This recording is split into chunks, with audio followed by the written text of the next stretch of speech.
pages. So I think my mom watches. Hi, Mom. I had to put it up last minute because I didn't have a link. But the thing is, it records and then goes to archives, so it gets shared around after the fact. But it is live, so people can participate in chat. Is anybody checking the chat room? People are asking questions on Unbiased America. We're live. Oh, cool. But, All right. How's the sound level? oh, are we on? Yeah, we're on. Oh, okay. Hello, everybody. So, Hi. hi. We're on with Peter Schiff. I am Rachel, Politics After Dark. This is Willow the Bastard. Yes, well, Unbiased America now.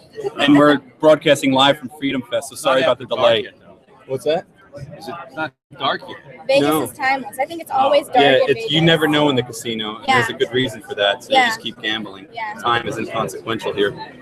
Obviously, we're on with Peter Schiff. I have one question, actually, already. Somebody asked, and I was curious, too, how you predicted the 2008 economic downturn. They said you talk about it in some of your videos, and they wanted to know they Well, just understanding economics wasn't very difficult. The question is, why did so many other people miss it? Right. It's not that why was I so smart? Why were they so dumb? Right. It was pretty obvious. Because if it wasn't that obvious, I wouldn't have been smart enough to figure it out. So what sort of fundamentals did you look at? I just understand money. I understand the Fed. I understand the psychology of bubbles. And I know where real economic growth comes from. It doesn't come from a printing press. It doesn't come from artificially low interest rates. Actual products and services? Yeah, it comes from savings, under consumption, capital investment. Under consumption? Yes. That sounds like terrible. Oh, it's good. That's delayed gratification. That's where economic growth comes from savings. But why would you savings save come in from the zero interest rate environment? Why? Where is the economic incentive for anyone to save? There's none. To delay gratification. When you delay, then you get nothing for it. There is no incentive. There's an incentive to go out and borrow money and gamble with it or just consume. The government tries to make it easy for Americans to buy things they can't afford. But if we're doing that, we don't have the savings necessary to fund real capital investment. Now, the Fed tries to create savings out of thin air by printing money, but there's no shortcuts. It doesn't work. Well, would you say that insofar as them actually printing money, that they're really manipulating prices and by manipulating interest rates? If there was a natural interest rate, you'd have the savings that you would need, or with the quantity of money and so on. Well, they're manipulating interest rates, which distorts decisions to invest and consume. And prices of financial assets in particular are influenced by interest rates. So if interest rates are artificially low, then income-producing assets like stocks or bonds or real estate will be artificially high. But those prices are unsustainable. Eventually, the fundamentals take over and prices correct, and then you have a big problem, a recession, a financial crisis. So just like any other price manipulation, it's a misallocation of resources. Yes. Capital investment. You always want price to be discovered naturally by the free market.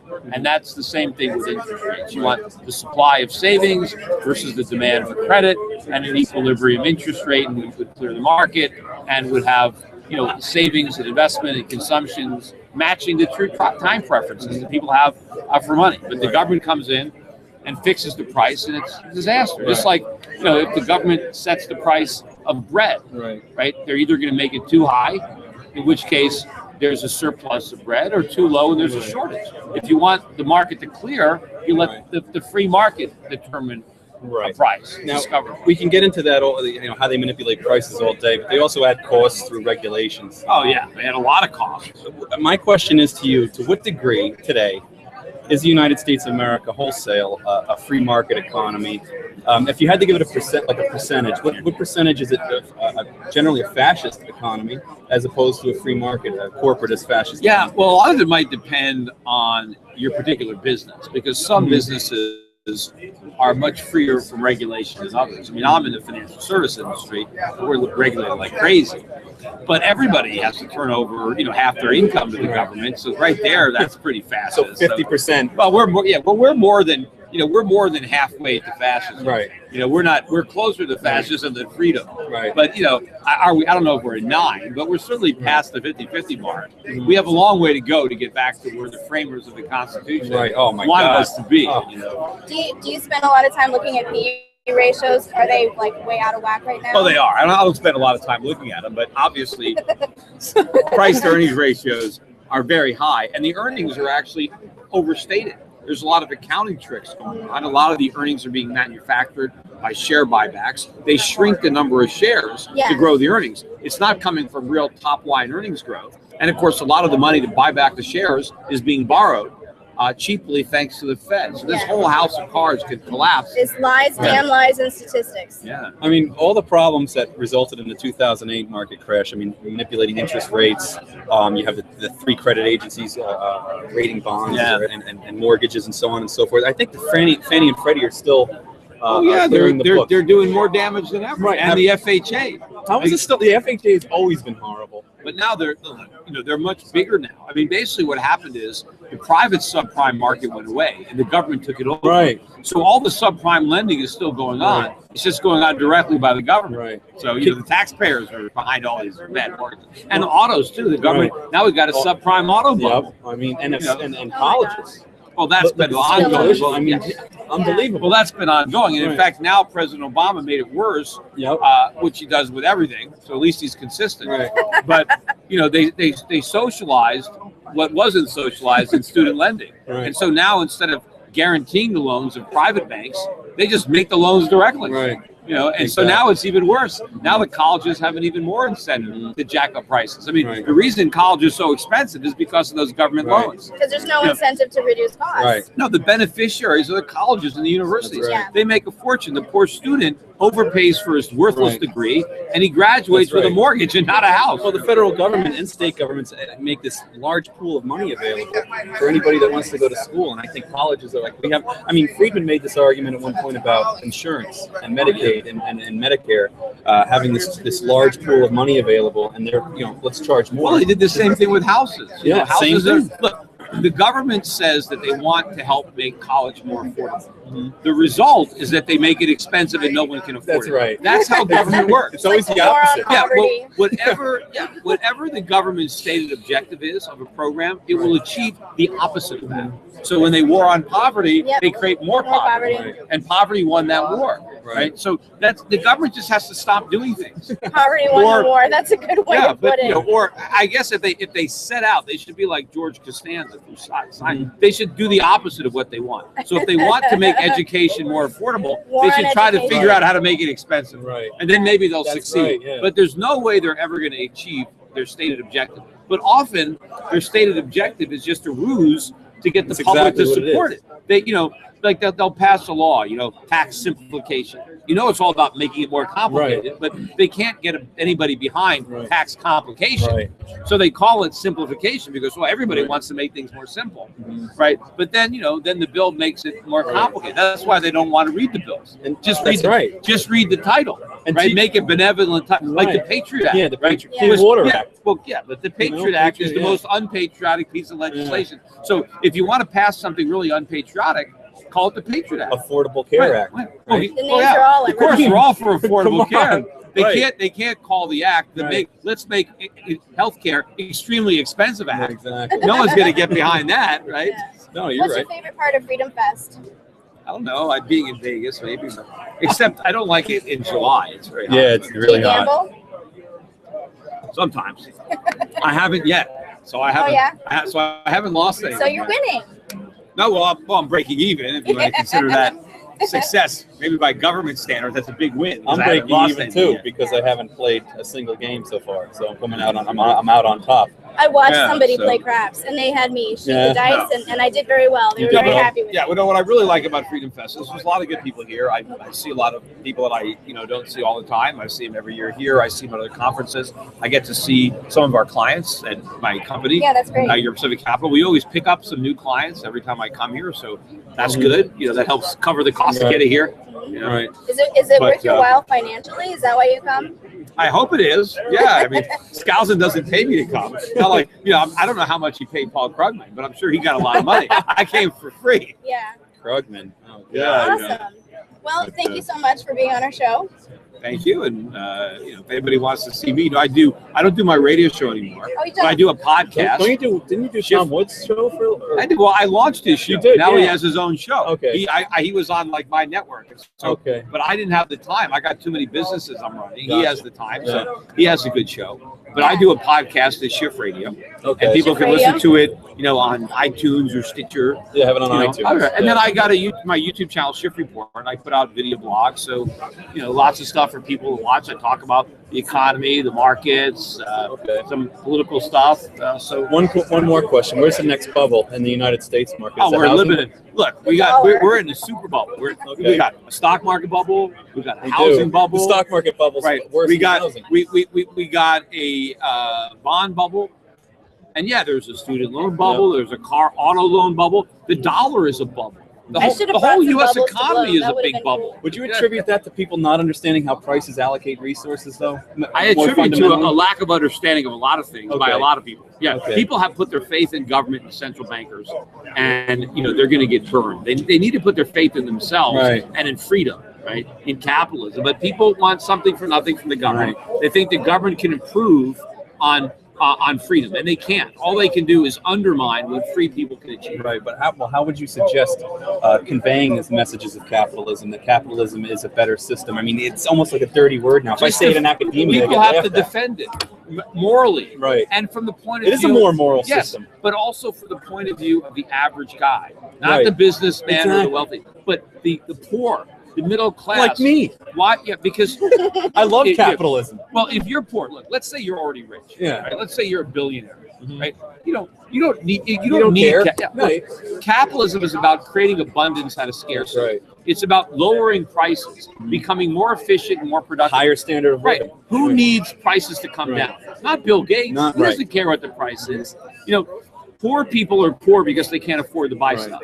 Well, how do you make them not poor? Right. Make it so they can afford things. Bring down the cost by bring up the supply. Right. So the people that benefit most from capitalism are the poor, and the middle class. The rich are already rich. It doesn't matter to them. They demonize the rich, and most of the time, the rich got rich because they've lowered their prices. Actually, their prices came down, which made them more successful. Look, it's helped actually more people. Well, the beauty of capitalism is, other than theft, which of course is not capitalism, it's illegal, it's immoral, right? And that's why we have government. That's the only reason we have government, to protect private property. But if I want to enrich myself in a free society, right? Let's say I want some of your money, right? If I can't mug you, right? If I have to respect your rights, how do I get your money? I have to convince you to give it to me by providing a product or a service that you value more than that money. I have to figure out what you need, what will improve your life, and then figure out how to give it to you. Mm-hmm. And if I can do that, and then you voluntarily give me your money, then we both win. Right. And the people in capitalism that amass the most wealth are the people that provided the most good for the most people. That's correct. And their wealth directly correlates to that good that they've actually produced for people. But then people get envious and jealous of the fact that in a free society, some people get wealthier. But those are the people that deserve the wealth. And the poor people should be thanking God for the fact that there are intelligent, innovative, hardworking people that they can improve their standard. Because if you don't have the ambition yourself, if you don't have the intelligence, look, most of the things that make my life better, I have no idea how they work.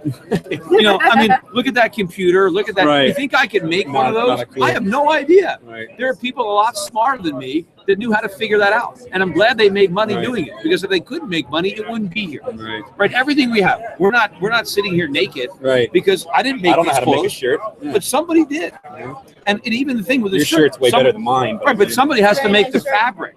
Somebody has to do. Where did that come from? The coordination that people, to make one shirt or this thing. Look, the buttons. Somebody else. The guy that made the shirt had to buy the buttons from somebody who made the buttons. But why is somebody making buttons? Because they want to make money. It only works in capitalism. If there was a command economy under socialism, and the government decides all the shirts will be the exact same color, and they don't, and they don't have any idea the demand of the shirts. Oh, they don't know. They don't know how many to make. Resources misallocated. You lower the standard of living. Well, you have no idea. The poor suffer the most. Zimbabwe's got it figured out because they just go right ahead and just make money. Oh yeah, in fact, if you look somebody gave me $1 billion for nothing. I didn't have to do anything to convince them. Well, yeah, you go look. In the old Soviet Union, there were rich people. Right. Government bureaucrats. They had connections. Right. But it's the vast majority of people who suffer from communism. That's so correct. It's the poor, it's the average guy that has the most to gain from freedom. You know, the people that are on the top, the 1%, they don't need it as much. And so people have to defend it from that perspective. We're defended from the worker's perspective. Instead of like, you know, when someone say, oh, well, let's have a high minimum wage. And instead of saying, you know, most people will say, well, it's going to hurt business, right? They try to argue against raising minimum wage.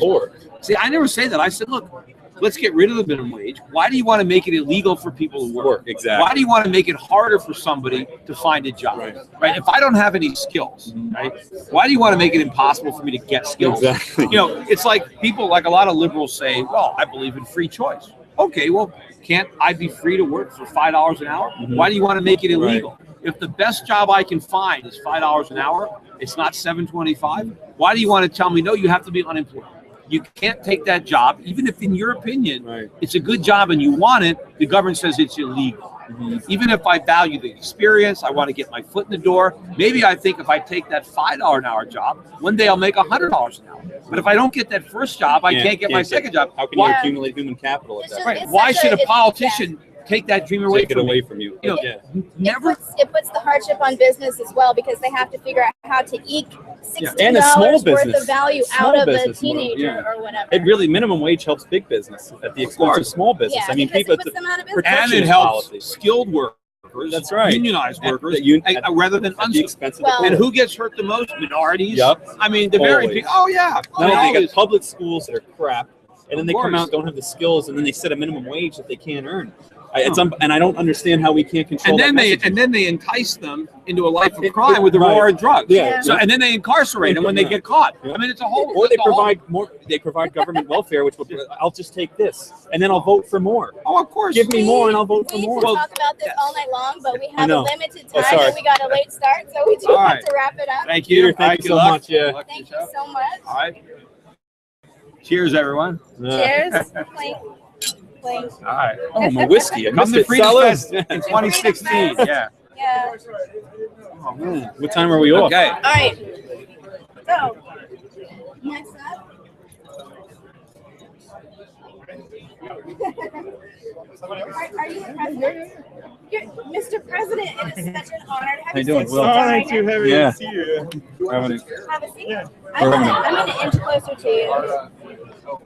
I felt like I kept looking backwards at Mr. Schiff. Yes. It's an honor to be here. Yeah, it should be. Hi, how's it going? I'm the HR Haldeman. Should I move over? There we go. All right. How are we going Go to ahead. You're more important than I am, so get in I there. get the reference. The other people don't. All right. We need to scoot in as close as we possibly can. I want one of those. That's all right. Yeah. Get this out of here. Are you in there, Rachel? Be able to back this up a little bit. Yeah, there we go. All right. You can all squeeze in. You guys introduce yourselves. I'm sorry, I don't have a. Yeah. Yeah, I'm Ricciardella. Nobody knows how to pronounce my surname, so I'm pronouncing it correctly. It's There you Jedlička. It means a fair tree, actually. You are the president of Liberland. Yes. And we set up the country on 13th of April between Croatia and Serbia on no man's land. And we did it on 13th of April to honor the birthday of Thomas Jefferson, which was a very nice example of how a country can be started. And Wait, can you elaborate on how you started the country? Was it private land before? No, it was no man's land. No man. So nobody wanted the land. Nobody wanted to. It was land. within no political borders. For 24 years, nobody set any claim on the land. Croatia said, this is this border. Serbia said, this is the border. And this was the space between them. How much land is it? 7 square kilometers, 3.5 miles. 3.5 square So miles. it's Yeah. pretty small. Yeah. It's 3 times larger than Monaco, actually. How does it compare to Liechtenstein? It's smaller, yeah. Yeah. Okay.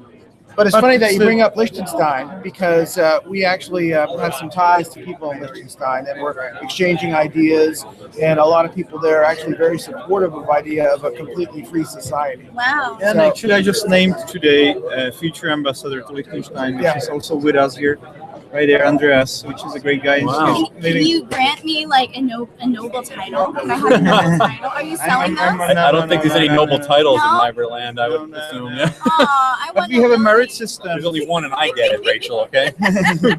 You have a merit system. It's going to be and we will use merits also as a sort of currency. But we have a very nice merit system. Like people get the different badges for everything that they do for the government. So we already have that in place. So kind of like Boy Scouts. Like if I do enough good deeds, maybe then I could be a baroness. No, not really. We've got the regular system. What the people get in the republics, So Well, you can wear a sash and you can sew on your merits, badges. And There's not going to be anyone in Liberland to tell me not to. Right? Exactly. That's the whole point. You can be baroness. Okay, I can call myself whatever I want in Liberland. How did you establish a rule of law?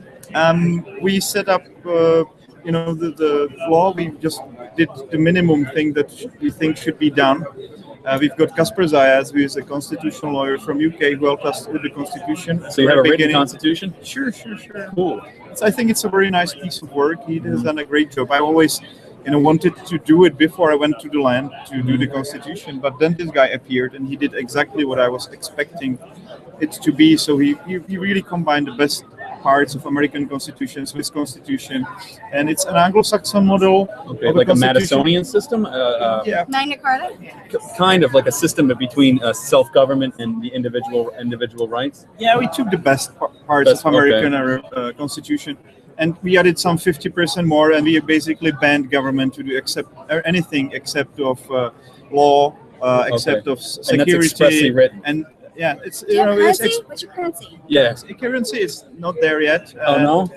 We allow people to use any currency. We also accept donations or voluntary taxes in any currency. The world's only gold-backed currency. That's what you should do. The thing is, he wants competing currencies. We are going to, we really want people to choose any currency that they want. And we are not going to press for Which is gold. the best system, I think. Yeah. I don't think you want any But commodity. what we are going to do is introduce this merit system as a way, means how people can get citizenship. And we really want that the people can either pay for the citizenship, they can get merits, we sort of exchange. They get these merits from government, so and it will be cryptocurrency backed. Anyway, okay, we will back our currency with cryptocurrency, which is so it will be limited. Our central bank will not be able to print more of these because it's a cryptocurrency.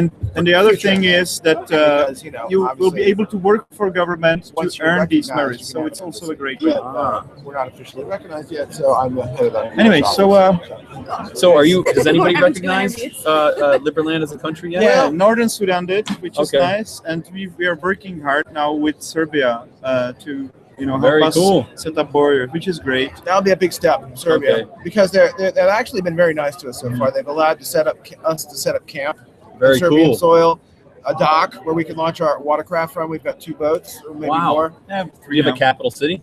Well, I don't know. Not yet. Okay. There's no city yet. Liberland. Yeah, all right. There is not too much place to create more cities than one, actually. So we've got. Can you call the capital city Rachelopia? Can I get that? I mean, it could be a city-state at the same time. Well, what we could do is, if you fundraise or if you give us more than $1 million, then of course you can do the basic. So you have to buy citizenship, Got it. essentially. Okay. Yeah, basically, or earn it. Earn it. Okay. So in one way, you can either pay for it or you can earn it. Yeah, so exactly. And I've been able to set up 25 embassies around the world, and all these organizations are pretty workable now. I've got one in Oman. We just set up an honorary consulate in Utah, so we're gonna have a global organization which will push for the recognition. So you don't have a system of open immigration. Not really anymore. It would be impractical at your size. Kind of by default, we don't, because you have to go through either Croatia or Serbia to get there. Right. And they have their own entry and exit requirements. That's right. So you're subject to their requirements. And right. stuff. Okay. Now, Americans and Europeans, we would love to be part of Schengen, but it's a little bit problematic. If you are part of Schengen, you need to have VAT tax, for example. Yeah. So this gives us trouble. We would love to be part of Schengen, but there are so many difficulties. America, First Lady of Libertopia. Sure. She's here. She's here at FreedomFest. Very cool. She could join us. You're going to need a Secretary of State, right? Yeah, I've got somebody like that already. Yeah, okay. You want to be Secretary I kind of State? wanted to get that position. I heard Hillary Clinton was looking for a job. There's a lot of people, huh? I heard Hillary was looking for a job. Yeah, Hillary. do She did a not great. She's a know. really great ambassador. She'd be moving up. She'd be Secretary of moving State. up if she became our secretary. Very of State. accomplished. Yeah. If you don't want to accomplish anything, which could possibly be a good thing, Yeah. I'd hire Hillary. No. But you actually need accomplishments, embassies, places, Yes. relations. Yeah, I'm better than her. By the way, I can say that quite confidently. I can actually Did be. you send in good your screw up and be application better. on I should. liberland.org? I'm going to go on there and fill out an It still application. doesn't cost anything, so you can still fill it out. Goodness, with all free Attach your- charge. I'm going to do it. Okay, Yeah. liberland.org. Great, Please, great. please. No, I'm yeah. looking for a move Thank here. you so much for joining us. All Well, right. if there's one thing we can leave you with, is we're here representing the idea of a completely free country. Yes. And we want people who agree with that to be part of it. Very cool. Anyway, I would like to mention that we are now going to Washington, D.C., New York to set up our honorary consulates there as well. Good. Yeah. So it's right there. Next week we are going to be in Washington. You'll from be there next week? Tuesday on. Yes, and we got invitations from different congressmen for meetings and Very yes, cool. we're moving this idea forward there. Well, good luck. I hope it works out. All right. Thanks, y'all. Really cool. And Yeah. thank you guys for being at Freedom Fest. Yeah. Good to see you here. Thank so you very much for Thanks. taking us on the show. Perfect. All right. Ricciardella, Very cool. all right. Very cool. And Thank please you. also please come for the presentation tomorrow, 10:30 in 10:30. the studio. Okay, I will. Yeah. Okay, great. Thanks, you. y'all. Bye. Our currency, $1 billion. Yeah, there you go. Thank you so much. Thank y'all. It was an honor. Now, where do I get one of those glasses? The red one? Downstairs. Oh, downstairs. Not upstairs. Okay. Library land. I think I could get in the cabinet there. What do you think? I just want the capital city named after me. What was it? Rachel land? Rachel Opal. Rachel I'm Opie? gonna start a GoFundMe so that I can, buy the capital city naming rights. Hello, Mark. So, Hey, thank Will. you. Hey, Will. Mark meet you. Let me have you swing your leg around so I can get in the picture too. Squeeze in. Yay! So, fabulous, Mark Edge. It's good to have you. Thank you. How is the radio show going? Well, it's going great. Are we starting now? Yes, we're on. We're continuous broadcast. Okay, terribly sorry. Yeah, that's okay. So Free Talk Live, yeah, doing good. We're on more than 150 stations across the country, Yeah. and we're adding them all the time. We're hoping to hit 200 soon. Wow. But we're doing good. What are your recent guests that you've had on recently? Well, we I had Grover Norquist today. Yes, I saw you interviewing. I was eavesdropping. Yeah, It's very interesting. awesome. But we, Free Talk Live is much more of a caller-based show. Yeah. People can call in and talk about what they want to talk about. So they just, whatever's on their mind. Usually, it's complaining about the government. Is it on? Is it a podcast or on any other venue that people can download to their phones? It's everything. a real radio It's on everything. show. Yeah. Oh, okay, cool. It's on Yeah, 150 stations. Not all radio plus. shows do podcasts, so It's I true. noticed some won't do it because they want you to listen to it live. Right. So many stations, many shows, what they want to do is they want to sort of reserve things for radio. Right. We take the opposite approach. Oh, great. We make it so that people can listen in whatever way they want. We have telephone numbers they can call to listen. iHeartRadio. Yeah, we are on Oh, iHeartRadio. cool. Good. We've got a satellite feed. We've got podcasts they can download, a live stream, and whatever way we want people to that want to listen to be able to listen. Great. Okay. Can you plug like your top advertisers? Can you take a minute and tell the audience who your advertisers are? Sure. We've got, expresscoin.com is a great way to buy Express coins. They make it easy for you. If you want another organization that we work with is Purse. And so if you want to save 25% off of your purchases through Amazon, anything you buy on Amazon, you can save 25% off. Purse? If you use Using that.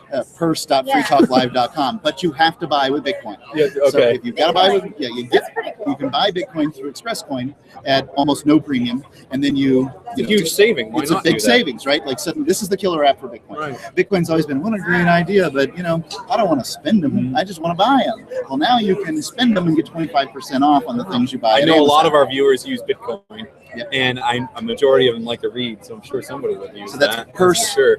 .freetalklive.com. Very cool. And then just get signed up there. And once you sign up there through purse.freetalklive.com, we get a 0.5% on everything anybody buys after that. Okay. So if people support those advertisers, then they're supporting you. Right, they're supporting basically a really great organization as far as outreach for Liberty goes. Many Liberty organizations are very good at kind of pulling people in and talking with them. What Free Talk Live is much more a push organization. So we push out the message. We're on 150 stations where people have listened to Sean Hannity or Rush Limbaugh or whatever the liberal talker is. We're on both liberal and conservative stations, and they're turning on their cars and their radios on the talk station, and they're hearing the message of liberty that they were never even trying to turn into. And you can't really do that anyplace else but Free Talk Live. What got you into the radio show, you personally? How did you get involved? My business partner was a disc jockey at a radio station that I worked at as a sales guy. And he wanted to start with the rock station that he was on, flip formats to talk, and he wanted to start a talk show. And he asked me if I'd answer the telephones. And I had just broken up with my fiance, so I had time. And I'm like, sure, I'll answer the phone. And I didn't realize that there would be a microphone in front of me, but there was a microphone. So I started talking when the phone wasn't ringing, and that's kind of how it went, and that was 12 years ago. Wow. So we've been doing it for 12 years. Oh, good for you. That's great. Is this your first FreedomFest? It's my second. We came a couple of years ago, and of the Liberty festivals that I've been to, this one's the most profitable as far as meeting advertisers. There's a huge vendor area here. Lots of different people selling stuff, and of course the biggest names show up. It's sort of a conservative and libertarian cross. And I think that's it's good. It's good to mingle. And it's like the capitalist wing of the libertarian movement. Is how I describe it. I like it a lot. This is my second time too. Yeah, I think it's great. Now we will be back. And they've been kind enough to give us media passes, and so we've been posting interviews for and stuff, and promoting the people that they have here speaking. So pick up a few advertisers maybe. Well it's worked before. That's great. Is this a volunteerist flag on here? This is the volunteerist flag. Okay. I got this from Dobby Barker at what's the name of it? ShinyBadges.com. He is actually an advertiser on the show too. So ShinyBadges.com, and they've got not just the volunteerists, but they've got plain black, and then they've got the black and orange, black and red, black and all the even for whatever reason, even libertarians like flags. People who shouldn't like flags like flags. That's jingoists. Right. Golly. But I thought I'd wear it here. This is like the only event where I could wear it because I figured there'd be a lot of folks running around. I don't think anyone else would know what that is anywhere else. At many events I don't bother, but at FreedomFest I figured there'd be, since there's a libertarian and conservative cross, that I'd be able to sort of stand out. That is true. Yeah. So it was cool. Been a lot of fun. Awesome. I've really enjoyed it. I have another question. What influenced you to get into the Liberty movement? What was the impetus? Was it a person? Was it an event? So I found out Grover Norquist and Judge Napolitano, these guys, I'd read their stuff and I was on board, very fiscally conservative, but in many ways sort of still, on the Republican side of things. Gotcha. And I started doing the show with my co-host Ian, and it was really the listeners. Ian was always more libertarian than I was, and that was the shtick for the first 6 or 7 years of the show, is just that, Ian's the libertarian and Mark's the Republican, and then Ian's the anarchist and Mark's the libertarian, and then at some point or another, I've made the cross like so many people do. I don't use the term anarchist generally, but I do believe that the free market can solve a lot of problems. So that's basically what it is. It's the callers that changed my mind. Yeah. Did you get into any literature or any economists or somebody that could best elucidate your views? Other than sort of reading people like Napolitano and that kind of thing, I'd say The Market for Liberty by the Tannehills. This is a book from the 70s. It was probably a very influential book for me. Okay, very cool. So your show's doing great. Yep, things are good. I'm glad to get the message out there. That's pivotal. Yeah. I hope this show does great. If you give us a link, we'll share it out on our Facebook. Oh yeah, for sure. There's a link on Unbiased America on Facebook. Are you on Facebook? Oh yeah. Our Facebook page, we've gotten as many as like 18 million post views on. Oh wow. So we do pretty good there. I don't know what you do with it besides get views, but we get views. Okay, just posted a link on Unbiased America before we went on the air, and you could probably share that post. Awesome. If you look up that name, you'll find it. Yeah, I'll do that. Unbiased America. Yeah. Very cool. Right. Thank you very much. Mark. Yes, thank you so much. Free Talk Live is the show. Thank you. Appreciate it. Thank you. All right. Very cool. Next up, Rick Rule, genius investor. He's going to tell us all how to make $1 billion. Yeah. Isn't that $1 trillion? No, this is just a billion. Right. So, How you doing? Piker. Here's your premium for coming on Not the show. even worth it. So how you doing? Tell everybody about your was it Sprott? Sure. Life is good. Sprott is a sort of a global money manager specializing in precious metals and natural resources, probably known to the libertarian community by our support of Von Mises, Liberty.me, Students for Liberty, and various other libertarian organizations. There's obviously a pretty strong crossover between our investment constituency, gold and natural resources oriented people, and the freedom community of various subtypes. I just want to say that's kind of a noble thing that you're for the free market when you're in a free market, meaning that, I mean, a lot of people pay lip service to it, but they're usually for protectionist policies via the government to protect themselves from competition. I mean, I think it was Friedman that always said, I'm free enterprise, I'm not pro-business. You know what I mean? Wow. I wouldn't dispute criticism of Sprott that came from the point of view that we are large enough that we are simultaneously negatively impacted and positively impacted by regulation. Right. I'm certainly cognizant of the fact that we can, as an example, afford in-house counsel on both sides of the border. We can defend ourselves from the institutions that allegedly protect you from us, where smaller, more nimble competitors couldn't do that. And I certainly wouldn't argue Doug Casey's point that mostly our interaction with the regulators teaches us that the regulators don't offer up very much by way of protection. Certainly, we have seen the protection offered up by some of the regulators, like the Securities and Exchange Commission, as being perhaps antithetical to investor interest. And I don't mean necessarily to criticize particularly the younger employees at the SEC, who I think are well-meaning people. Happens to be that they work at a strange place. It's just that I don't think that they do anything.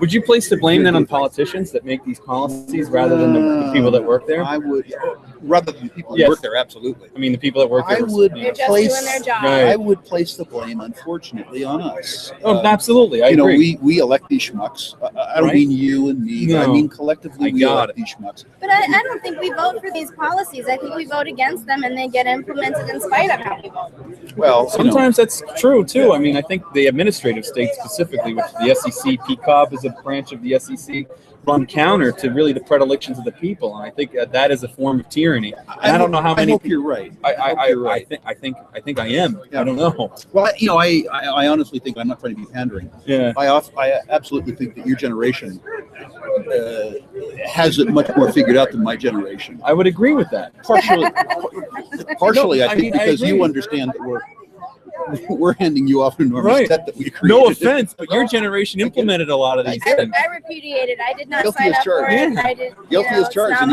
you should repudiate. People always want to attack what they call millennials, but it's not my fault. Do you know? I didn't implement these policies. I'm not the one in government right now. I'm 32 years old. Hopefully, one day I can be, and I can help mitigate the situation. Don't do that, please. It's like, in a micro situation, in an individual situation, if a parent runs up a huge, massive, like, say, casino debt, is it legitimate for the casino to go after their children? We've already bankrupted the next generation, and their generation after that. 18 trillion in debt that has to be paid by somebody. We leveraged it on it. You know what I mean? What happens if there's just a massive repudiation? What happens? I think it'd be great. I don't know, but it couldn't be worse. Listen, there's two ways this goes, right? You either repudiate it or you default. Is there an enormous difference? Yeah. One of the educational points of this, look here, all of you people watching, especially you young people, you're going to hear a lot in this discussion about something called unfunded liabilities or off-balance sheet liabilities. You know what that is? Yeah. 62 years old. I'm supposed to be getting all this shit. Well over 100 trillion. I'm supposed to be getting all this shit pretty quick. Yep. So what that is mean, you know what? I'm going to take it to the You're fine. The Social Security. I'm going to start taking it, and every month I'm going to sign over my Social Security check to something like Students for Liberty or Cato. Or me. Every month I'm going to send it. I'm going to endorse it over to a. It's my money anyway, so thank you for taking my money. Well, they're going to give it to me anyway. I'm just going to have some laughs with it. It's amazing that we have a system where the people that most need the money subsidize the wealthiest class in the country. You know what I mean? It's incredible to me. Everything is backwards. Did you hear Stark Parker? I did not. She's fantastic. Start Parker. She is amazing. You know, she's politically conservative, so she's unlike me. But I love this woman. I've known her for years, and part of what she does is she spreads the liberty message through the Black church. She's very good. I'm aware. I know her. Unlike she's very she's good. Christian. What really came to me today that's funny in the context of this discussion is that one of her wedges is Social Security. And she says, never mind the narrative of Social Security, which is a transfer payment. The empirical reality of Social Security is that it's an income transfer scheme. That's exactly from young, poor Black males who die young to old, rich white females who die late. And she says, like, what part of this income transfer should appeal to the Black community, which is so cool. I don't understand. No, you're right. I think it was Rick Perry that called it a Ponzi scheme and got nailed for it. That this is a huge Ponzi scheme. I mean, it's the definition of a Ponzi. It is a definition. I mean, yeah, again, it's a subsidization. Like you said, it's a wealth transfer from me, who needs it. God, I'd like to eat maybe some good food once in a while, to older, to an older generation who have amassed human capital and wealth. What religion are you? None. Atheist, agnostic? I guess I'm an atheist. Yeah. I guess I'm an atheist. Okay. You brought it up. I thought I'd ask. I would describe it as ambivalent. I'm okay with it. If I was going to be something, I'd probably be Buddhist, because that's kind of a practice as opposed to, I need practice. So how many times have you been to Freedom Fest? I think, with the exception of last year, I've been to every Freedom Fest. Oh, wow. Yeah, I was an original sponsor when it was sort of its infancy. The predecessor to Freedom Fest was Doug Casey's Heiress Society, which, in all deference to Freedom Fest, which is fun, was much more fun. Heiress Society was much smaller. It was much more unapologetically. Heiress as in E-R-O-S? E-R-I-S. We were all younger, so there was some E-R-O-S too. But Eris was the Greek goddess of chaos and discord, the one who was alleged to have started the Trojan War. And so, given that she was the goddess of chaos and discord, she appealed to Doug, of course. And he started this thing called the Eris Society, where people who didn't know each other but should know each other would have the opportunity to come together. And you were supposed to have been accomplished at something, but then speak about your avocation, not your vocation. So Doug Casey had, as an example, as only Doug Casey would, Sonny Barger, the head of the Hells Angels, talking about social organization and outlaw society. That's pretty cool. Stuff like that. Was it in Vegas? No. It was in Aspen. Oh, well, that's pretty good too. If you ski. It was much more pleasant. It was in summer. Or smoke nowadays. Well, in those days too. Well, now it's okay. That's cool. So anyway, yeah, I go back with Freedom Fest to 20 years before Freedom Fest, and its sort of origin, which was Eris. You were Freedom Fest before Freedom Fest was cool. I guess that's right. Are you going to watch Marco Rubio later? I'm not. There's some aspects of Freedom Fest that I find less amusing. Who's your candidate if you had to pick one right now? They're all unelectable except that they're running against each other. I don't know. I like a couple. There's an old Southern phrase that sort of describes my feeling about the whole field, and that is the things you see when you don't have your gun. Yeah. I don't have any. If you had to pick one, I couldn't. Rand Paul. Not even Rand? Cruz. No, not even Rand. I mean, his father is and was a personal friend of mine. I didn't vote for Ron. I didn't donate to Ron, although, I was personally friendly with him and I have a lot of respect for him. He's a very honest guy. We disagreed on a couple of key issues. And for me personally, I couldn't forgive the fact that he could cover himself with the moniker that said Republican. It just doesn't work for me, despite the fact I like him. The last time I voted for Harry Brown. And I voted for Harry not because I thought he could win. I never would have done that. That would have been consistent with imposing my beliefs on other people. I voted for Harry because I knew him so well, and it was so much fun to go in that little room and tick Harry Brown for president. Yeah. I laughed for days. And I actually donated to Harry, again, not because I thought he could win. He was like Jeffrey Tucker. He was such an amazing propagandist for liberty. He could say all the stuff I wanted to say, but he was sweet about it. Right. It wouldn't have occurred to him to say the things that you see when you don't have your gun. Right. That's not the way Harry thought. It's not the way Jeffrey thought. They were wonderful propagandists. How about Gary Johnson? Same thing. Okay, I want to pin you down here. I need to pin you down. If you could choose throughout history one president, you can go all the way back to Washington, that you would want to run the country now, who would it be? Jesus. Who was the guy that died? Jesus? No. Who was that guy who was there for a month and died? Oh, that was in the late William Henry 1800s. Harrison. Yeah, William Harrison. That Yeah, would do. Like, you know, that would do. my favorite. And that was when Congress largely ran the country at that time. It wasn't until Teddy Roosevelt that we had this presidency that was this. You know why president. he died after 1 month in office? Because he had the decency to catch pneumonia because he was so long-winded in his inaugural speech, and it was in January. It is bitter, bitter cold. And he spoke forever, came down from pneumonia, died within a month. Story with a happy ending. That's wonderful. No. I guess such a politician way to die, though. You know, I think I think was good in that he didn't work too hard. So I think that's useful. I'm surprised you said that. I think Carter was good in that he was completely ineffective. Yeah. So Coolidge, if I had to pick somebody, you know, I'd sort of rank them in order of competence, and whoever was on the bottom is who I would pick. Right. I think it was Coolidge. A lot of vacation days. That would be good. Yeah. It was Coolidge. I think that was, you know, he was the vice president at the time, and his name escapes me now. The president before him, he was a vice president for him. I can't think of his name. It's gonna kill me though. But anyway, you know, they woke him up at his house. Yeah, it was early in the morning, and they said, you know, you're the president of the United States, and he promptly went right back to bed after that. And I mean, it was like, you know, he was, you know, vetoing bills. He was like, the best thing I can do is nap. You know what I mean? It's do nothing.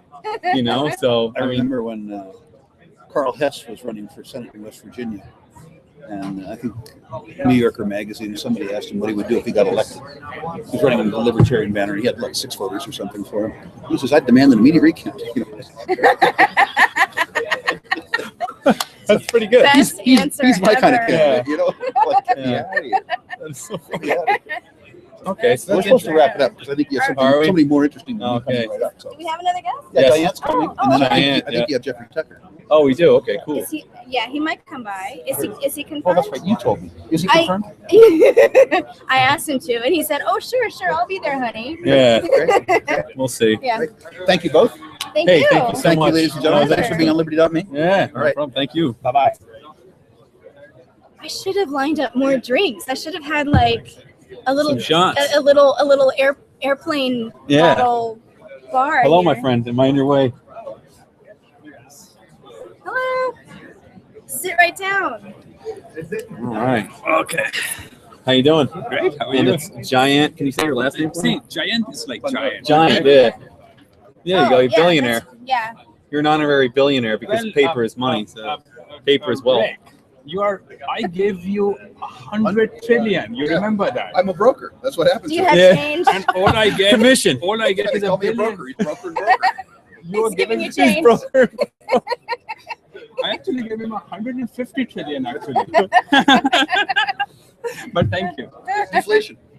Yeah. It's still worth the same Actually, amount. I gave it to him for being on the show. Oh. So he's giving it to you. Oh, is it yours? We passed the But buck still on. sort of. Yeah, someone gave it to me.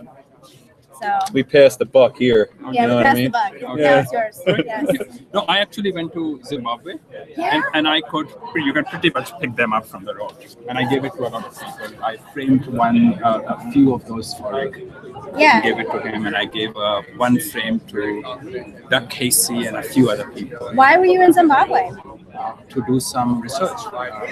I actually hung around with one of the brothers of Robert Mugabe for 2 days, and You have to be awfully polite around and Mugabe's people. and he showed me around the farms he had confiscated from the white farmers. Like it was like a Potemkin type tour. Yeah. He somehow thought. You see, these people are very constrained in their thinking.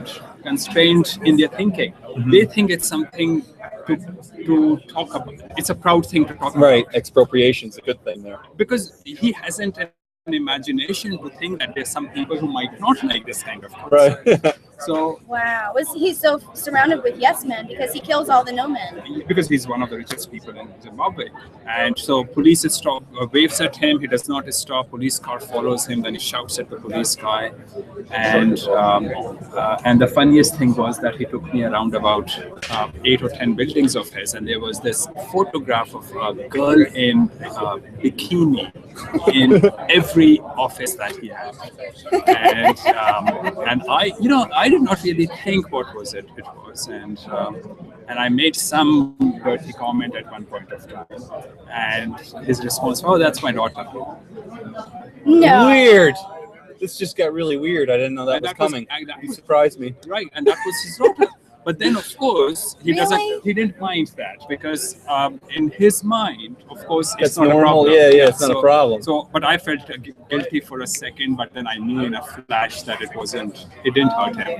Yeah. What Weird. a strange man. Yeah. That's what it is. So what do you do? I don't know anything about you. I confess. You would have to know. I'm a known guy. I work as an analyst. I advise some institutional investors on investing in junior mining companies. Okay. Ripple is of course a very big company, but I advise some smaller companies.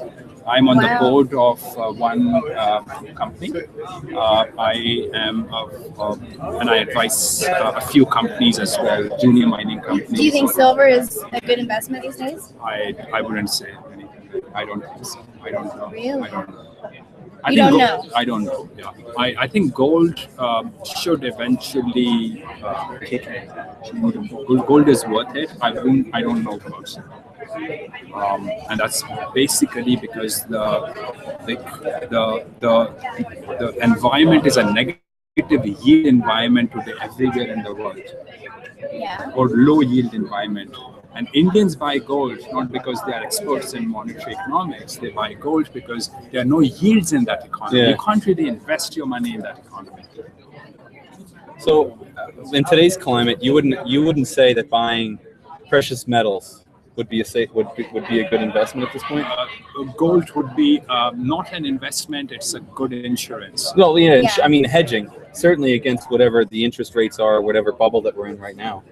It's an insurance against catastrophes that because it doesn't go to zero.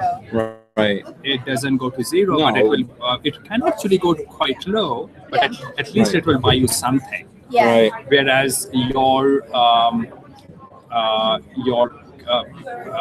if the whole system collapses, you might not be in a position to buy anything with anything, because everything is electronic otherwise. How about real estate at this point in time? It's so manipulated, though, just like the market, I guess. Well, real estate is actually, Indians and Chinese love real estate. Love it. And it can keep going up. Yeah. If you look at Vancouver, San Francisco, New York, New Jersey, they purposely keep the supplies low, so that you can't build more. There's no increase in supply to increase inventory. Yeah. I want to say hi to Judd Weiss. And Chinese. I'm sorry. Hey guys. He takes all the cool pictures. Okay, carry on. Okay. Sorry, are we actually recording it? Yeah, we're here. Yeah, we're recording. And are you transmitting it as well? Yep. Yes. You're talking to the world right now. Okay, Yeah. all right. Sounds good. Yeah. But I mean, I forgot. So I talked about that girl in bikini as well. Yeah, I know. Yes, So the girl I in hope bikini. that guy doesn't. Just don't ever go back to Zimbabwe. No, it's not a problem. I don't think. Most of those people don't really have the brains to understand these issues. Oh, yeah. So you're mostly safe, I guess. Oh, good. Yeah, I forgot what we were on. It was Gold. gold. Yeah. Yeah. I think Indians and Chinese buy so much property. Very safe investments usually. Even if it's negative yield investment, they will still buy it because the way they think is that even if I lose half my value, I still have at least half the value left in me, with me. Yeah. And that's what increasingly is going to happen in Western countries. In Europe, you already see negative yield bonds happening in several countries now, at least in Switzerland and a couple of other countries. Where the bank charges you to keep your money. Yeah. Right. That happens here too. There's some checking accounts at banks where they just charge you and they don't pay you interest. But this is a systemic 1 or 2% charge, interest charge Incredible. per year. So they are moving their money to US dollar, but US dollar has become very expensive. So eventually this will start overflowing into... Even compared to the euro? The think euro is Yes, it got dragged down by doing Greece. stimulus. Yeah. They're doing stimulus, and Right. they're Inflating doing the their currency. own QE. But the thing is, they're not doing stimulus to a degree you would think with Greece defaulting on its loans. Greece wants to go back to the drachma so they can just print whatever they can and pay it That's off. what they're used to. They're used Yeah, I know, to a just high print. level of inflation to keep Right. up with all of their spending. It's incredible, and And the euro as a backstop is That's a right. constraint that they're not used to that. They don't like it. Yeah. They actually have to be like beholden to certain economic principles. Although just printing money does the same thing. It doesn't matter how much money you print. It's real value that matters. I think the reality with the PIGS countries is, and this might be politically incorrect, but the reality is that those societies have, the principles have gone out of those societies. I was in Rome 2 days They're back. lazy, is what they are. Yeah, I was in Rome 2 days back, and I see it. It's a dirt. Italy is dirty. It is. It's incompetent. Yep. There's I virtually agree. no service I'm available. an Italian American. My dad will be the first person to tell you those Italians, they're lazy, they're dirty, they don't, you know what I mean? And he's And right. They don't care. They don't care. So my passport and money and everything was stolen, and no one. Your Right. passport was stolen? Yeah. What do you do if your passport is stolen? Oh, this becomes a problem. Like embassy type stuff. Yeah. You have to go. I had to go to the embassy, but you know, Oh my gosh. the moment it was stolen, I went to the police office. Yeah. Yeah, right. Was his response? They don't I mean, care. they don't care. That's a transfer. That's like an economic transfer. Yeah, but they sort of see. They don't. There's no empathy Nothing. Yeah. at all. Now, I'm not saying that the Canadian embassy and I mean, this is sort of, I should not have that Yes. document in the first place. I mean, I'm a free human being and I Right. should be able to travel freely. Yeah. Right. That document should not exist. But because that exists, I had to go to You have to go. We're Yeah. You still check there. Canadian the embassy. It's yeah. not too late.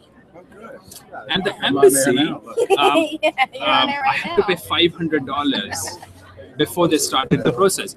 That's what they want. But I have to say, the service was once they got to know about it, it was very helpful, compassionate, and quick. Uh-huh. So it should not exist, the document, at least compared to the Italian system. Yes. Canadian system, once it kicks in, it's helpful and it does its Right. job. Okay, so yeah, I think there's probably problems with the rule of law in Italy too, and in most of southern Europe, certainly in Greece. I mean, it's cultural problems really. I think it's a cultural problem. It's Right. not going to go away. No, it's not going to go. That's away. hence why my family's here in the United States of America. Yes. So you can play with Damcha and Right. Euro, and you can keep kicking the can down the road. Right. But the society will continue to That's degrade correct. because unless they find connection again with principles, Right. the degradation will continue. I agree. I think the American culture is very different. That we even flourish despite government, whereas Italian culture, Greece culture depends on it. You know what I mean? America is truly an exceptional Yeah. place. This is the place which, I mean, America has got degraded a lot. Yes. But this is still a society that germinates the kind of people that no other society in the world brings up. That's very cool. Yeah. I It agree. creates some exceptional people. I think people have a hard time demarcating culture with the state or government. I think that if you say country meaning culture, they always equate it to, oh, that's state, that's the government. Whereas I think what Rachel mentioned earlier is that the government has really run counter to the American culture. To a degree. I disagree with that, actually. Okay. I think American government is always a symptom of the culture. Mm-hmm. But remember, in a democracy, government will be a symptom of the masses. Yeah. And So the problem is we're not a democracy, we're a republic, though it acts as though it's a democracy at the federal level. But it's not because of our country, it's because of complete lawlessness.